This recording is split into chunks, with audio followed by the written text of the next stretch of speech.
Hi friends, my name is Victoria and welcome to my channel. So yesterday I gave my studio a really deep clean, and today morning I just wake up feeling so inspired. So I wanna start actually making some new products for my store today, and this is actually what happens with me every spring. I go and browse on Etsy and Pinterest for some new products ideas. Then I making it and listen on my Etsy store first. Then for Etsy algorithm, it actually takes around, I would say, 3 months to pick up the product and start showing it to the customers.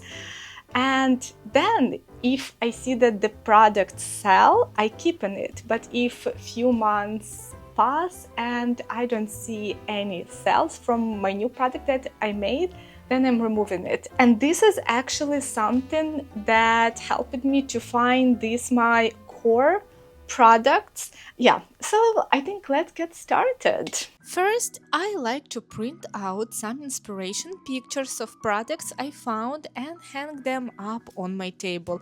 Having them right in front of me keeps me focused and inspired while I work.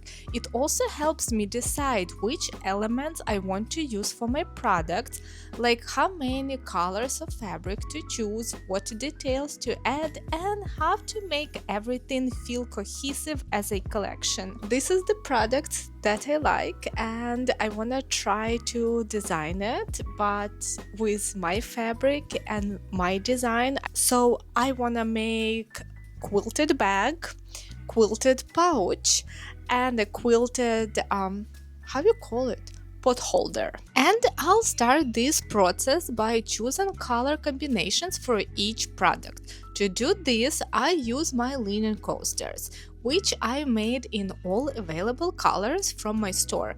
Since those coasters are small squares, they perfect for my mix and match game.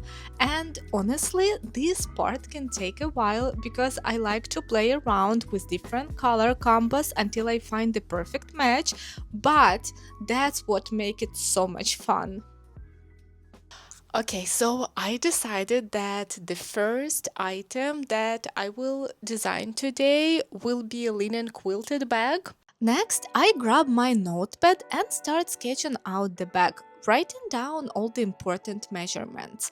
Since I don't create formal patterns for every design, keeping those notes helps me stay consistent, especially with Etsy. By the time a new product finally starts selling, I usually forgotten the exact dimensions. Having everything written down just makes the whole process way more organized and stress-free. After sketching out the dimensions and choosing the colors for my bag, I dive into my stash of large fabric scraps. I carefully sort through them, ironing each piece as I go, searching for the one that's the right size for my sample. Once I find the perfect piece and give it a good press, I start making the quilting lines on each back panel, ensuring everything is precise and ready for the next step. Okay, so I just finished cutting fabric for the quilting bags, but now I'm thinking that actually I want to make matching small pouches for these bags. So I'm grabbing my notepad again and now sketching out the dimensions for a small pouch. Inspired by my mood board picture, I've decided to add a zipper. Since the zipper is 8-inch long, I'm sketching the pouch square, matching its width and length at 8 inches. With everything noted, I start cutting the fabric. Since I'm making those samples from fabric leftovers, it takes extra time to find the right sized piece, and if I cannot find the right size, I grab a fabric roll and cut it from it instead. After that, I grab my heat erasable pen and begin marking the fabric for quilting. This part is essential because the quilted texture adds both structure and a beautiful finish to the pouch and bag. A little stretch, and now I'm wrapping up the preparation process by cutting and pressing the small details like bag handles and stripes for ruffles. Then I lay out all the pieces on my ironing board. It's a simple step, but it really helps me stay organized and keep the workflow running smoothly. With everything prepared, I decide to start with the blue bag and matching pouch. I begin by quilting the panels, carefully stitching along the marked lines to create that structured, textured finish I love. For this design, I picked two shades from the same color family, making the bag versatile to better suit different outfits. One side features a rich ocean blue, bold and deep, while the other has a softer pastel blue-gray tone. I love how this combination adds versatility, letting the bag be flipped depending on the mood or look I want to achieve. To tie both sides together, I'm adding a dusty blue ruffle along the edges. It blends the shades beautifully and adds a delicate handcrafted touch. Next, I move on the green and pink pouch and bag. Using the same method, I use this color combo intentionally. It matches my best-selling quilted pouch, the one that always sells first at the market. The contrast between soft pink and matcha green feels fresh, fun, and eye-catching. And for those who prefer a more subtle palette, the bag can be flipped to reveal the other side, natural linen with matcha green ruffles. This earthy neutral option is more easier to pair with everyday outfits, giving the piece even more versatility. Okay guys, so I just finished sewing all the parts for two bags and two pouches. So it's already 1 o'clock and I actually need another cup of coffee. But the thing is, I don't have any more coffee at my home. So I think I'm gonna take like a short break, go outside, buy coffee, and then I'll be back and finish all the sewing.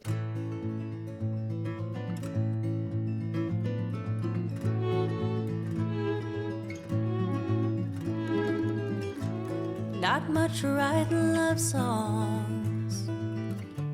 Hell, I never even tried.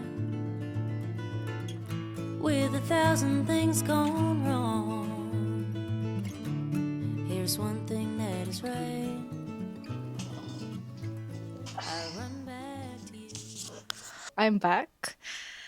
I walk a little bit and it's such a beautiful day. Today is like so warm and sunny and I finally feel like the spring is coming. Yeah, so I got a coffee, I drink it, and now I feel much, much better. Now let's get back to making the bags and pouches. With all the quilting done, it's time to press and trim each piece for a clean, precise edges. I start by pressing the quilted fabric, smoothing out wrinkles and setting the seams. This step not only helps the fabric lay flat but also gives the structure, making them easier to work with during assembly. Next, I trim the edges with my scissors, making sure everything is even and squared. This step is key to keeping all the pieces aligned so they fit together perfectly. With everything pressed and trimmed, it's time to start assembling the bags and pouches. Okay, so I just finished trimming and ironing bags and pouches, and now I think I'm gonna start sewing actually. Also, I forgot that I need a lining, so I went to the craft shop and I got some fabric there because I don't have any lining fabric at my home. I'm gonna use this fabric for my pink and green pouch, and I'm gonna use this fabric for my blue pouch and bag. Yeah, okay, let's start sewing now. So first I move on to making the green and pink zipper pouch, and honestly it took me almost 3 hours just to figure out how to sew in the zipper. At one point I'm seriously considered giving up and not making it at all, but once I finally got the zipper in and added the ruffles, I completely fall in love with how it turned out. So I just finished sewing my first coin pouch, and I actually thought it's gonna be a pouch, but then I did this. Look. So now I think I don't want it as a coin pouch. I want it like a little purse. Just look how you can use it. And then other side. Like this. I think the strap need actually to be longer. I really like that it's like versatile, like just two different color and two different sides. Looks so cute. Okay, let's make more. Now I'm starting to make green and pink quilted bag. I begin by carefully attaching the ruffles, making sure they don't get sewn inside the seams.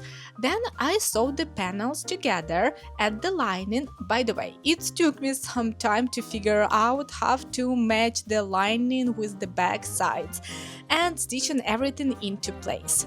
After that, it's time to reverse the bag and voila! It looks beautiful. I give both sides a final press and just like that, the bag is finished. I'm absolutely in love with this color combination. Next, I move on to the large blue bag. Repeating the same process, I'm carefully attaching the dusty blue linen ruffles, and I love how this color makes the bag look so refreshing.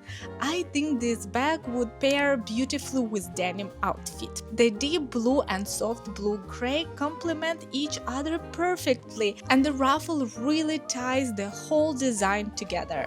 After adding the final touches and reversing, I carefully press both sides and voila!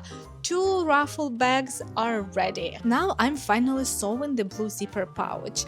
After spending a few hours figuring out how to get the zipper just right, it feels so good to see everything coming together. I'm attaching the ruffles along the sides, making sure they sit neatly, then sewing all the pieces in place. And once it's assembled, I give a final press and it looks so cute. All the effort definitely paid off. Okay, so I just finished making bags and pouches, and look what time is it. I don't know if you can see, but it's 12:14 at the night. Honestly, I just really wanted to finish this project today, so this is a zipper pouch. And then I made another one, green, pink and natural linen pouch with the red zipper. And then two bags, like the same colors, quilted bags. One and this one too. I really like how it came out. I'm not gonna do more colors, I think. I'm just gonna stay with these two colorways. And I also think, I don't know, I like these zipper pouches, but so this is my phone size and this is the pouch. So I actually was thinking to make pouches the size of the phone, so you also could put phone in this pouch and maybe just walk like this. Yeah, but this is for another day. Okay, good night guys, I'm going to sleep.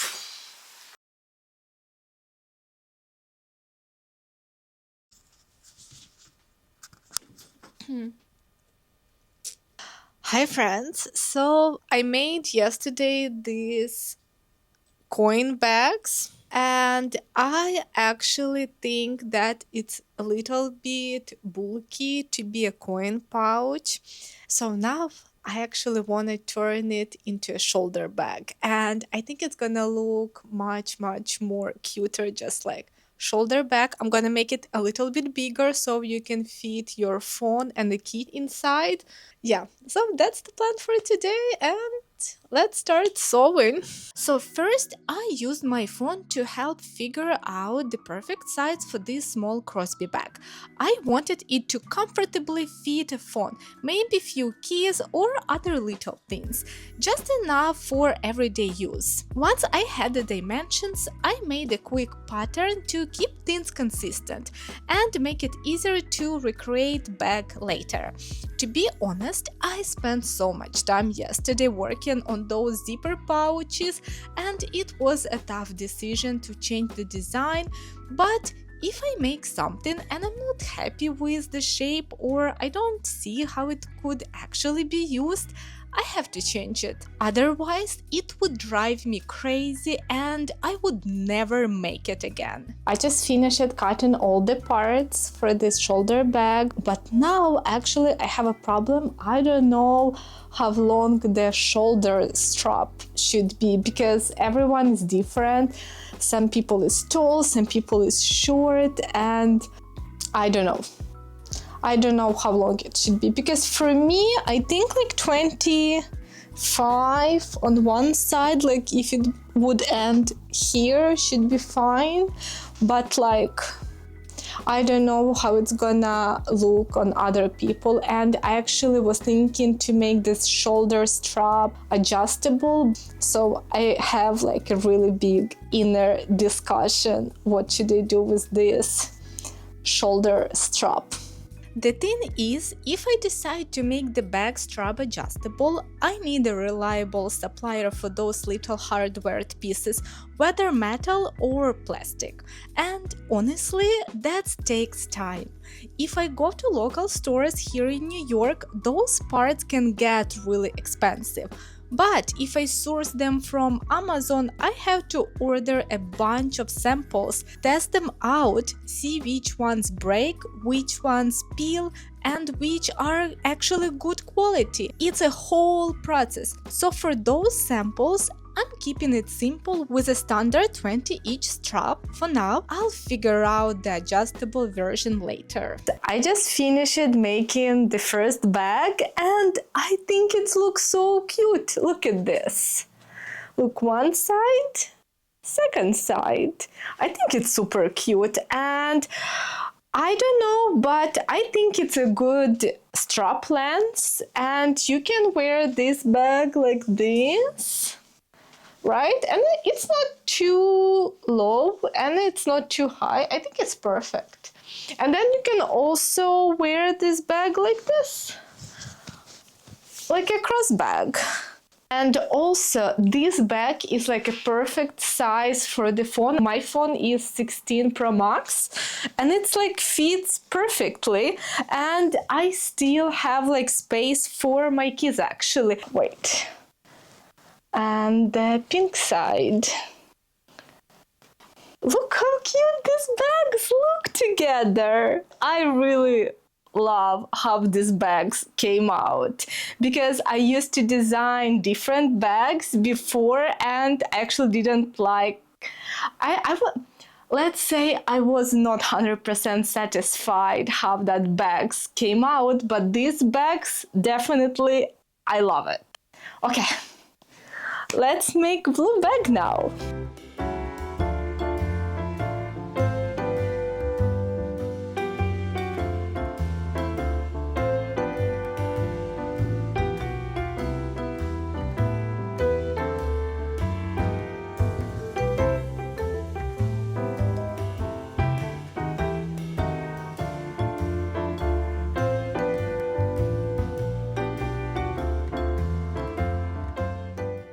Okay, so the bags is done, and now I finally can start making pot holders. Here's 3 colors that I want to mix for the pot holders. So first mix is gonna be actually similar to the strap bag. I wanna use this ocean blue and this like a blue-gray color. I think it look really nice together. Second one is gonna be green color, and the third one is gonna be like a neutral color, like white and not natural linen. Okay, yes, I'm starting by writing all the measurements down in my notebook again. But let me tell you this from experience. When I first started selling on Etsy, I was totally lost. I didn't know what products I should focus on, so I just kept making new things and testing what might work. But I got so focused on creating that I forgot to make patterns or write down any measurements. And when people finally started buying my stuff, I couldn't recreate it. My only sample would sell and I didn't have time to make another before shipping. It was a mess, trying to figure it all out from scratch again. So now I always write everything down, because if you plan on having multiple products or growing your business, being consistent and organized makes your brand feel way more professional, and it saves you so much time and stress later. Okay, so here is the 3 colors that I already put together and quilted, and now I'm going to turn it to the pot holders. Now, while I'm in the final stage of finishing my samples, I want to share this. Those past 2 days of designing a new product and filming remind me how far I've come. A few years ago, even the thought of creating something new for my shop felt overwhelming and could take weeks. But with time, practice and patience, everything gets easier. So if you're just starting out, be kind to yourself. If something isn't working, step away, take a breath and come back with a clear head. Progress takes time, but it does come. I cannot believe, but I'm finally done with this project. So I just finished sewing these pot holders. And so this is the blue one, and here you have a pocket so you can put your hand inside and also take some hot stuff like this. And then I also have a green one with a pink pocket on the back, and the neutral one is this one. And I also add like a little loop so people can hook it somewhere. Yeah. Okay, so this is the 3 pot holders that finally done, bags is done, and now I just need to wait for good weather to take pictures of this product and post it. So I think I'm gonna end this video here. It was a really fun 2 days, and thank you for watching, and I see you in my next video.